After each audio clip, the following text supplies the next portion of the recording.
Hi there, my name is Steve Gerhardt, and as always, this is the Unagi Observer. Thank you so much for stopping by and watching the video this week. We're going to continue on our Cyberpunk trend of reviews, and today we're going to do a review of a live-action Japanese Cyberpunk movie. Actually, it's more of a Cyberpunk / body horror movie, and it's going to be Tetsuo, the Iron Man by Shinya Sakamoto.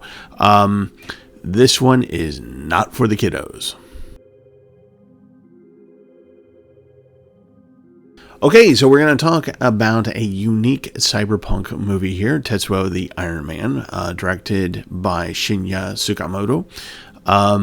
He is an art house director, and back in the 80s, being an art house director was not something you really did in Japan.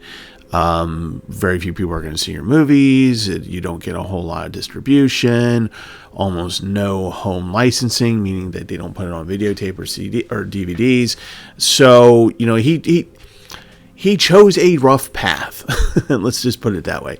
So Sakamoto, previously to Tetsuo the Iron Man, made a number of short experimental films, and they were shown in Japanese art houses. Now, like I said, the art house industry at the time was not something you really did. For those of you who want to know what art house is, I'm going to try to encapsulate it real quickly here. Art house is basically your independently made movies that don't really have the power of a studio behind it or distribution behind it, so they have to creep and crawl in distribution. They have to find those weird little theaters that will show your movies because they go, why not?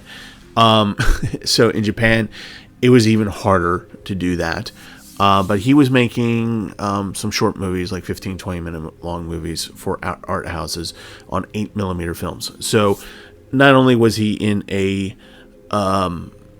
genre that was, or not genre, but in a industry, part of the industry that's very, very hard, he was also filming on 8mm, which is also hard to show to people in actual theaters. So he finally upgraded to 16mm, and Tetsuo the Iron Man is his breakout movie. It's Shinya Sakamoto's breakout movie. And his first airing of it was on July 1st, 1989, in a theater that held 80 people. That was it. That was the big release. That was the big release. But then an odd thing happened. It's one of those things where when cult movies gain traction and people start wanting to watch it, so other theaters started picking it up for their midnight shows, kind of like Rocky Horror Picture Show. So his movies started getting shown like after all the mainstream stuff was being shown in the theater. They go, well, if you want to stick around, here's this thing. And thus, Tetsuo the Iron Man was able to get into the Japanese consciousness. So enough so that it was actually picked up for a home distribution. So it was actually put on videotapes and I believe DVDs, starring DVDs at the time. Excuse me. And it did well for that market, for what it was. The movie, Tetsuo had, I believe, $100,000 to $125,000 budget, so really low budget. It was like one camera, 3 actors, 10 rolls of black and white film, 16mm, and that was it. But it sold 10,000 copies in 1992. As a result of that, it started going into, of course, the film circuit, the film festival circuit. And people started going, ooh, what is this? So this is the film that got Shinya Sakamoto out into the open, and he was able to make more interesting movies as a result. I believe he made A Snake in June, which is a really unique, interesting art house experience. More polished than Tetsuo the Iron Man is. And so it's a very interesting movie to watch. This Tetsuo the Iron Man. Not for the kids. This is very much adult. If this were anime, this would actually be tentacle, honestly, on that level. And you'll see why in a moment as I explain it. The plot is fairly straightforward. There's kind of, you get the back of what appears to be a vagrant, maybe a bum or something, and he's walking around and he's kind of making these noises like, kind of like as if a homeless person who is having mental issues would do. He walks by a rack of hangers and he just smacks the heck out of it, and he just keeps walking. And he's walking in this like abandoned industrial area, and so there's a lot of shots of grainy, camera jerky shots of metal, of machines and things like that. And finally, we get to this guy's domicile. We never see his face, and in the beginning of the movie, and he sits down. And this is in the first 5 minutes of the movie, by the way, and this is why I say it's not for kids. One of the reasons is that he takes a knife and he sits down in this like really claustrophobic room where there's all this metal around him, and it's like piping, wires, trophies, like metal trophies and just metal objects everywhere. And there's a fan going, and you see the back of his head and his right leg, and it's like everything is kind of like framed around the back of his head. And then you see him take the knife and he cuts his leg open, and it's graphic, and it's obviously not real, but point being, that's what he wants to do. He then you see his hand grab a rebar, a length of rebar, and he just kind of through his mouth, and it's just this weird sexual thing going on. Sex is a big part of Tetsuo the Iron Man, by the way, hence the other reason why this is not for kiddos. So he does that, and he looks at the wound in his leg, and he shoves the rebar into his leg. He wants to be metal. That's what he's trying to do. And it's just a horrific scene, right? So it kind of just goes to this grainy, kind of weird industrial type music in the background. And he kind of flash forwards, some time, and he's unwrapping the wound, right, so to speak. He looks at it, and of course he sees maggots crawling over the rebar and the flesh of his leg. And he starts screaming and panics, and he runs out into the street and gets hit by a car. Okay? A salaryman and his girlfriend come out, and then there's suddenly shots that just go kind of back and forth from the car to the woods where they're kind of having sex. And you realize it's the point of view of the guy that they hit. As the movie goes forward, you see more elements of that part of the story about how they hit him, what they decided to do with him, which was basically dump the body in the woods, and they got all hot and bothered by it, I guess. And that's the thing. And then, the salaryman shows the salaryman on a phone saying Moshi over and over and over and over again while he's reading a newspaper. And cats are walking around him. So he goes to the subway, to his job. He's going to go to his job. And, before he does that, he's shaving with an electric shaver, and this, like, little thing is sticking out of his cheek. And when he tries to pull it out, there's like all this blood. So he's got this bandage on the side of his cheek. So he's in the subway. He's sitting next to this woman. And this woman is kind of looking down to her left, and she sees this weird Cronenberg kind of thing going on, where it's like flesh and metal and things like that. And she's trying to ignore it, and somehow she gets infected by it. Over time, they're kind of back and forth, the woman and the guy, just kind of looking at each other very, very nervously. And suddenly she starts to be consumed by the metal. Like her hair gets crazy. There's like her veins, you can see metal underneath her skin, like like pushing against the skin and things like that. And then she starts doing these jerking movements, and it starts chasing him. And they go through this stop motion thing to show speed and fear and panic. And she attacks him repeatedly as they're running around. And he finally escapes her, but he goes back to his apartment. And from there on in, it's him gradually turning into a metal monster, or metal being. Like, so like metal starts protruding out of him, and things start, things like when he takes the bandages off, it's nothing but like wires twisting and moving, and he's freaking out. And his girlfriend is there, and his girlfriend is kind of like weirdly turned on by all of this. And so he just kind of collapses, passes out. It has this Very unfortunate dream. And this is one of the parts of the movie where you're just like, I don't want kids to see this, and I didn't want to see that, but he basically is on the receiving end of, he has a fantasy of his girlfriend also becoming a metal monster, and she has a thing coming from her body that she uses on him. That's all we're going to say.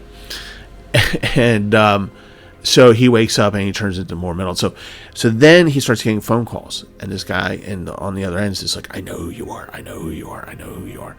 And then you see a television, and the television kind of goes from static, and then you see a doctor saying, I don't know how you have metal in the brain, but if we try to remove it, you're going to die. And you're unsure as if he's talking to the salaryman or if he's talking to someone else. He's talking to someone else. He's talking to the guy who got hit by the car that the salaryman hit. Turns out he survived all this and somehow managed to get into a hospital. And he's also turning into a metal person. And through interesting photography methods, very experimental, stop motion, we have a Tetsuo who's kind of like fully armored. Then you have the bum that was, or the guy who tried to shove rebar into his leg, coming out, and he's slowly becoming more metalized, I guess is the word. And they have this like really weird, low budget but really intriguing high-tech battle. Like they're zooming around this industrial park in Tokyo and periodically colliding with each other and stuff. There are things that I'm not mentioning right now that have happened in between. If you want to watch the movie, then you'll see those things. It's very, very, very, very sexual, prolonged, uncomfortable, purposely so uncomfortable sexual situations. And that's all I'm going to say about it. So anyway, so they have the fight, and at the end, instead of the bum trying to get revenge, which was this whole point, like he had cursed Tetsuo to be turned into a metal being, turns out he's dying because he's turning to rust. Not Tetsuo, not Tetsuo, but the bum that got hit. And so they decide to merge into a being and then go off into the world and make the world metal. So there you go. Should you watch this movie? Well, first let me say some things before we get to that question. So, obviously experimental, touching on subjects that are probably taboo. I don't know if you could hear that, but the little guys on their mopeds are out there. Anyway, and it's obviously experimental techniques here. It's a low budget movie, so he has to pack in a lot in one shot. But it seems to work. The film has moments where it kind of color grays in and grays out a little bit, and that's kind of to show you how Tetsuo is transforming. But otherwise, it's pretty much grainy black and white. And he took the actors in himself. He plays the bum to do facial contortions. So the girlfriend's, her eyes are always wide, and she has all these jerky movements. Tetsuo is always in fear, and his mouth the actor is able to work his mouth into these like really weird contortions that they emote fear and panic and scared and what's going on, that kind of a thing. And it kind of works. So a lot of people don't, the message is not telegraphed to you, so you kind of have to sit there and kind of figure it out a little bit. And this is where I say that's kind of like a slash between cyberpunk and body horror. The cyberpunk comes in because we're talking about sort of a part of the world in Japan that is run down, that people don't seem to pay attention to. The paint is peeling on the walls. People are kind of getting by barely, kind of a thing. Not something you would normally see in 1980s Japan. So it's talking about this world that is kind of dominated by the shiny bright things out there, right? And Tetsuo is being turned into technology, and he is rebelling against that technology. And remember, cyberpunk, one of the values of cyberpunk is showing that technology can be bad and can be harmful and can be hurtful. So this is that example of that, where Tetsuo is turning into something he doesn't want to be, and it's horrific and he hates it, and it's just this one horror shock after another. It also goes to the end of where he decides that he and the bum decide, well, the world sucks as it is and it needs to be changed, and we're going to use our perfect mental forms to do that. That's another attribute of Cyberpunk, of saying how technology can override human emotions and just move forward and take over everything. Of course, the body horror comes in as Tetsuo is changing into this thing, and it is very much body horror. Think the 1980s The Thing, but metal. And that's what that is. That's what this is. And for a very low budget, it's surprisingly good. Like, it is surprisingly, how Shinya was able to do this body horror shots is just amazing on that budget. So if you're a horror fan, if you like Cronenberg, if you like things of that nature, you're definitely going to like Tetsuo the Iron Man. If you want to watch a cyberpunk story, this is a cyberpunk story, but you're going to have to deal with the body horror. So hopefully, if you are okay with body horror, then this movie is going to be for you. Generally speaking, this is a tough movie to watch for people who are not used to art house movies. So if you're not used to art house movies, this may be a hard watch for you. But if you want to give it a go, I encourage you to do it. It is, like I said, even for someone like me, where I've been watching art house movies for years. I've got a theater literally 3 blocks away from me, an art house theater. So for me, this is not hard to watch. But I do recognize the fact that it is not for kiddos. I can't express enough how much this movie is not for kids. Don't let your kids watch it. Please, please, for the love of God, don't do that. It's going to end badly.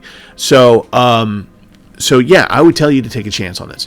It is not going to be for everyone. And if you happen to be watching it and you can't make it past the first 5 minutes, no judgment. No judgment at all. I perfectly understand. It can be a rough movie to watch. But if you want to watch a very well done, very low budget cyberpunk body horror movie, Tetsuo the Iron Man is it.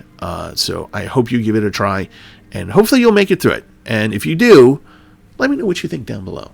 All right, cool. Okay, so that's it for this week. That was a Cyberpunk review, live action movie, Tetsuo the Iron Man. Rough movie, but good. So give it a try. So that's going to be it. Just want to let you guys know that there will be another OnCon on August 30th, I believe. And as I get more details, I will let you guys know more about it. All right, that's going to be it. I will see you guys next time. So stay well, stay safe. Love you guys. And as always, watch more anime.